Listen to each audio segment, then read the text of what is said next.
नमस्कार मंडळी, मी आपल्या चॅनलमध्ये आपलं स्वागत करत आहे। आज आपण बनवणार आहोत शेवगाची शेंगाची काळ्या मसाल्याची कालवण। त्याला कोणी शेवगा हंडी सुद्धा म्हणतात। मोस्टली धाब्यावर शेवगा हंडी म्हणून विकली जाते ही रेसिपी। याला मोरिंगा असं इंग्लिश मधून म्हणतात। तर आज मी बनवणार आहे काळ्या मसाल्याची कालवण। तर ठीक आहे, चला मग आपण पाहूयात की ह्या रेसिपीसाठी कोणते कोणते साहित्य लागतं। इथे मी 2 चमचा तीळ भाजून घेतलेले आहेत छान खरपूस रंग येईपर्यंत। 1 चमचा चण्याची डाळ घेतलेली आहे, कारण यावेळी डाळवा नाही आहे। कांदा घेतलेले आहेत 2 मध्यम आकाराचे। शेंगा इथे मी मिठाच्या पाण्यात उकडायला ठेवलेल्या आहेत। आलं लसूण घेतलेलं आहे, कोथिंबीर घेतलेली आहे। हा सगळा मसाला आपण छान असा मिक्सर मधून काढून घ्यायचा आहे। इथे शेंगा उकडून झालेले आहेत। हा मसाला आपण छान मिक्सर मधून काढून फाईन पेस्ट करून घ्यायची आहे, अगदी बारीक।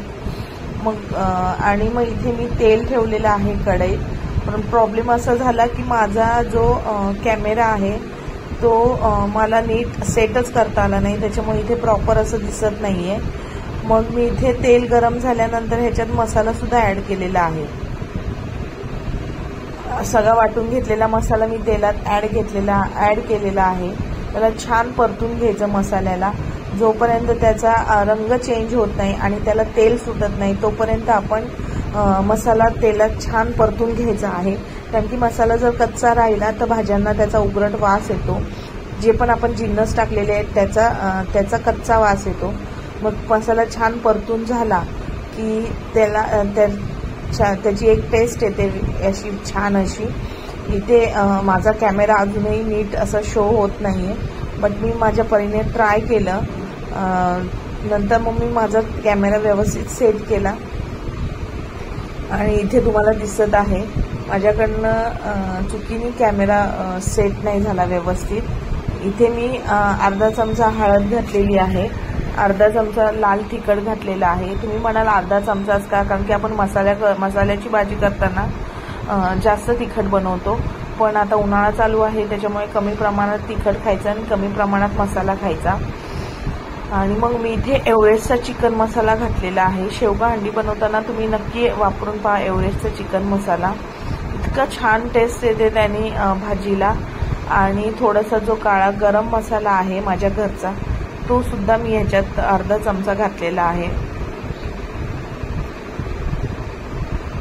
हे सगळे मसाले मग एकजीव करून घेतलेले आहेत, थोड्या वेळ छान परतून दिलेले आहेत तेलामध्ये। एकदा का मसाला परतून झाला की मग आपण त्याच्यात शेंगा घालणार आहोत, जे आपण उकडून घेतलेले आहेत। मग शेंगा उकडताना त्याच्यात मीठ टाकायचं, म्हणजे शेंगांना छान चव येते। आणि थोडीशी हळदही घातली तरी चालते, पण आम्ही नाही घालत। आणि मला इथे लक्षातच नाही की टाकताना व्हिडिओ घ्यायचा म्हणून मी डायरेक्टली पाणी ओतल्यानंतरचं शूट घेतलेलं आहे। मला काल कसं झालं माझ्याकडनं चुकीने मला समजलंच नाही। आणि इतकी छान अशी काळ्या मसाल्याची आमटी तयार झालेली, खूप छान टेस्टला।